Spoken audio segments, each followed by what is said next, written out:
નમસ્કાર, નજર ન્યૂઝમાં આપનું હાર્દિક સ્વાગત છે। હું આપની સાથે અજય વાઘેલા। આવો જોઈએ આજના મુખ્ય સમાચાર। પાદરા નગર નાગરિક બેંકના ડિરેક્ટર કાલિદાસ અંબાલાલ ગાંધી મામાનું અવસાન થતાં ખાડી પડેલ ડિરેક્ટરની જગ્યા પર સચિનભાઈ ગાંધીની ડિરેક્ટર તરીકે નિમણૂક કરવામાં આવી હતી।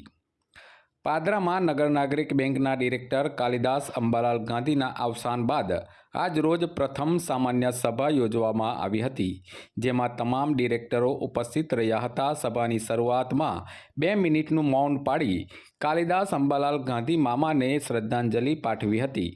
બાદમાં બેંક ઓફ ડિરેક્ટરો દ્વારા વિવિધ વિકાસલક્ષી નિર્ણયો લેવામાં આવ્યા હતા, જ્યાં સ્વર્ગવાસ કાલિદાસ અંબાલાલ ગાંધીની ખાડી પડેલ જગ્યાએ તેમના સુપુત્ર સચિનભાઈ ગાંધીને ડિરેક્ટર તરીકે બોર્ડ ઓફ ડિરેક્ટર દ્વારા નિમણૂક કરવાનો નિર્ણય કરવામાં આવ્યો હતો, જે નિર્ણયને તમામ બોર્ડ ઓફ ડિરેક્ટરો દ્વારા સમર્થન આપવામાં આવ્યું હતું।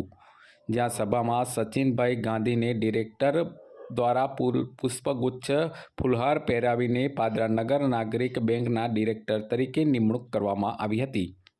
આ પ્રસંગે સચિનભાઈ ગાંધીના માતૃશ્રી સહિત તેમના સમર્થકો મોટી સંખ્યામાં નગર નાગરિક બેંક ખાતે આવી સચિનભાઈ ગાંધીને અભિનંદન પાઠવ્યા હતા। જ્યાં સચિનભાઈ ગાંધીને પણ નગર નાગરિક બેંક હંમેશા ઉત્તરોત્તર પ્રગતિ થાય તેવી રીતના પ્રયત્નો કરવામાં આવશે તેમ જણાવ્યું હતું।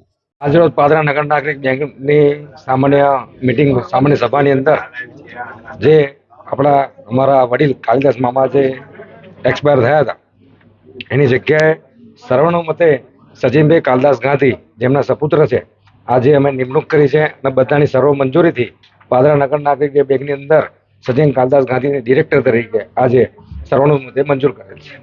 નગર નાગરિક સહકારી બેંકની મીટિંગ હતી, જેમાં મારા ફાધરની જગ્યાએ આજે મને બોર્ડ ઓફ ડિરેક્ટરે નિમણૂક કર્યો છે।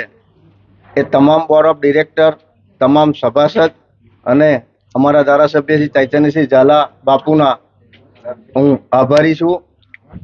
અને વધુમાં જણાવું તો અત્યાર સુધી જે બેંક ચાલતી હતી એના કરતાં પણ વધારે પ્રગતિ કરે અને જે જોડે ને જોડે એક ટીમ રહી અને અમે બધા કામ કરીએ। જે ગઈ વર્ષે 80 લાખ રૂપિયા બેંકે નફો કર્યો હતો, એ આ વર્ષે બેંકે 1 કરોડ રૂપિયા નફો કર્યો છે અને આગામી સમયમાં સભાસદોને પણ ફાયદો થાય અને બેંક પ્રગતિ કરે એવા નિર્ણયો લઈશું, સાથે મળીને કામ કરીશું અને બેંકની જે પ્રગતિ અત્યાર સુધી થઈ છે અને મારા ફાધરે પણ જેટલી અહીંયા મહેનત કરી છે એના કરતાં પણ વધારે મહેનત કરી અને બેંકની પ્રગતિ કરવા પૂરેપૂરો ટ્રાય કરીશું।